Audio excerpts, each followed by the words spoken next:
ছট পূজাৰ দিনাই যোৰহাটত ভয়ংকৰ অগ্নিকাণ্ড। প্ৰায় 15টা বাসগৃহ ভস্মীভূত হয় এই অগ্নিকাণ্ডটোত। যোৰহাটৰ হৰিজন কলনীত সংঘটিত হয় এই ঘটনা। ততাতৈয়াকৈ অগ্নি নিৰ্বাপক বাহিনী উপস্থিত হয় যদিও অগ্নি নিৰ্বাপন কৰিব পৰা নাছিল। শেষত তিতাবৰৰ পৰা অগ্নি নিৰ্বাপক বাহিনী আহি জুই নুমুৱাবলৈ সক্ষম হয়। বৰ্তমানলৈকে জানিব পৰা নাই অগ্নিকাণ্ডৰ কাৰণ। উক্ত অগ্নিকাণ্ডত লক্ষাধিক টকাৰ সা সম্পত্তি ভস্মীভূত হৈছে বুলি জানিব পৰা গৈছে। যোৰহাটৰ অগ্নিকাণ্ড হৈছে আৰু আপুনি পৰ্যবেক্ষণ কৰিবলৈ আহিছে আজি গোটেই ঘটনাৰ পৰ্যবেক্ষণ কি পাইছে? আজি আহি চাইছোঁ, আজি ৰাতিপুৱা 6টাত তেনেকুৱা ঘটনাটো হৈছে। লগে লগে ফায়াৰ টেণ্ডাৰ্ছ বাকীখিনি আমাৰ মানুহ আহি পাই ইমিডিয়েটলি আমাৰ ফায়াৰ টেণ্ডাৰ্ছ এইবিলাক পোৱাৰ বাবে এইটো বহুত ডাঙৰ এটা হৈছে বুলি মানে প্ৰিভেণ্ট হৈছে বুলি ভাবোঁ। তথাপিও এৰাউণ্ড 30তকৈ ওপৰত ঘৰ মানে পৰিয়াল একেলগে থাকে। ভগৱানে এৰাউণ্ড 30-80 এছেছমেণ্টটো চলি আছে। একেবাৰে ঘৰটো জ্বলি গৈছে। এৰাউণ্ড ইটো একেবাৰে লগত থাকেতো, চ' কিমান এতিয়া প্ৰাইমেৰী এছেছমেণ্টটো চলি আছে। চ' সেইবাবে মই পৰিয়াল বা ঘৰ মই এতিয়া নাম্বাৰটো দিব নোৱাৰোঁ। কিন্তু জুই লগাৰ কাৰণটো প্ৰাইমেৰী এজন তাত ল'ৰা কোৱা মতে আমি অফক'ৰ্ছ আৰু এছেছমেণ্টটো কৰিম। চাৰ্জাৰ লাইট লগাইছিলে, মানুহবোৰ কোনো নাছিলে, ছট পূজাৰ বাবে গৈছিলে। সেইকাৰণে মানুহ নথকাৰ বাবে কেজুৱেলিটিজ মানে ইঞ্জুৰিজ বা ডেথছ নাই হোৱা, থেংক গড। মানুহবোৰ নাছিলে। চ' চাৰ্জাৰ লাইটৰ পৰা কিবা এটা জুই লাগি সেইটো ফটককৈ হ'ল বুলি কৈছে। নাই, ডেফিনেটলি এতিয়া প্ৰাইমেৰী এছেছমেণ্টটো চলি আছে। এই ঘৰ তেওঁলোকৰ এতিয়া থাকিবলৈ ঠাই নাই, সেইকাৰণে ৰিলিফ কেম্পটো ইমিডিয়েটলি আমি খুলিম।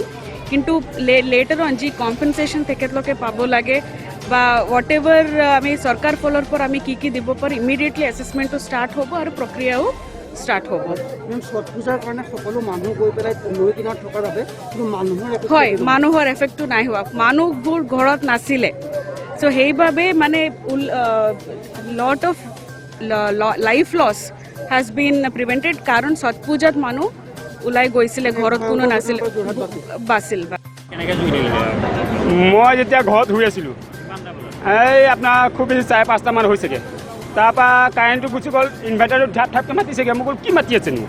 আহি পেলাই বাহিৰত বিল্ডিঙত ওলাই চাইছোঁ, কাৰেণ্টটোতো আছেই দেখোন। তাৰপৰা চাইছোঁ তলফালে আমাৰ ঘৰৰ যিখন কাষৰ ঘৰটো আছে, তেওঁ বেৰখন জ্বলি আছে। এতিয়া মই বেৰখন নুমাম নে মই বাইকখন উঠামগৈ? যিমান মাৰিছোঁ পানী সিমান জুইখন ওচৰলৈ চাপি আহিছেগৈ। গতিকে এতিয়া কেনেকুৱা লাগিছে এইটো মই ক'ব নোৱাৰোঁ। কাণৰ পৰা লাগিছে নে বম ফুটাৰ পৰা লাগিছে এইটো মই ক'ব নোৱাৰোঁ, গম পোৱা নাই। কিন্তু যিখন আমাৰ ঘৰৰ কাষৰ ঘৰটো যিখন বেৰটো আছে, সেই বেৰটো পূৰা জুই উঠি গৈ আছেগৈ। এতিয়া মেক্সিমাম আপোনাৰ নাই কমেও 10টামান ঘৰ গ'লগৈ। চিলিণ্ডাৰ ফাটিছে, 3-4টামান ফাটিছে। মোৰ চকুৰ আগতে বাইক অটাওঁতে চিলিণ্ডাৰ ফাটিছে, কিন্তু মই মানুহটো যে বাচিলোঁ। বেলেগ কেনে ঘৰৰ বস্তু ঢেৰ কিবাকিবি আছে, কিন্তু ক'বলগীয়া হ'লে ঢেৰ মানুহ কিন্তু একো হোৱা নাই। এতিয়া মানুহ মই জুই নুমাবৰ কাৰণে বাইকটো যেনে তেনে চাইড কৰিলোঁ। তাৰপৰা মানুহখিনি চিঞৰি পেলাই গোটেই খেদিছোঁগৈ মই। ছট পূজাত কিছুমানে কেঁচুৱা ল'ৰা ছোৱালী ঘৰত আছে, ঘৰত মানুহ আছে, কিছুমান চব পলাইছে। মই চিঞৰাৰ লগে লগে চব পলাইছেগৈ, লক্ষ্য বাচিছেগৈ। গতিকে মই কি ক'ম, এখন জুই কিন্তু আপোনালোকে গম পায় যে কি কৰিলে বেছি ভাল হ'ব। একজেক্টলি ক'ব নোৱাৰে, কাৰণ ছট পূজা আছিলে, ছট পূজাৰ ঘাটত আছিলে। গতিকে অনুমান কৰা হৈছে প্ৰায় 5টা-5:30 এনেকুৱা সময়ত জুই লাগিছে। কি কয় এতিয়ালৈকে গম পোৱা হোৱা নাই। এতিয়ালৈকে পিছৰ ঘটনাটো গম পোৱা যায়। এতিয়া আমাৰ যিখিনি তিয়ক, মৰিয়নি, তিতাবৰ, যোৰহাট আমাৰ গোটেইখন আছে। 5-6খনমান লাগি আছে, 6খনমান আছে। আৰু আপোনাৰ এয়াৰফ'ৰ্চৰ খবৰ, কিন্তু এয়াৰফ'ৰ্চৰ দৰকাৰ নহ'ব। অলৰেডি জুই আপোনাৰ কণ্ট্ৰল হৈছে অলৰেডি। আপুনি ইমান ব্যস্ততাৰ মাজত এই ঘটনাস্থলীত আপুনি নিজে গোটেই ঘটনাটো তদাৰক কৰি আছে? নাই, এইটো ডিউটি আহিবই লাগিব। এইটো আপোনালোক যেনেকৈ আহিছে আহিব।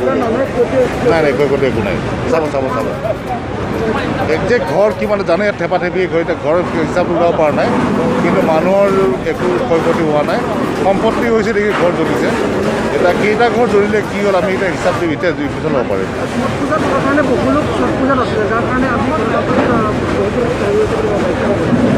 কি কৰে? হয়, সেইকাৰণে কেতিয়া ক'ৰ পৰা কি কোনো ভালে ক'ব নোৱাৰে। যেতিয়া জুই লাগি গ'ল তেতিয়াই গম পাইছে। যোৰহাটৰ পৰা দীপেন বৰাৰ ৰিপৰ্ট।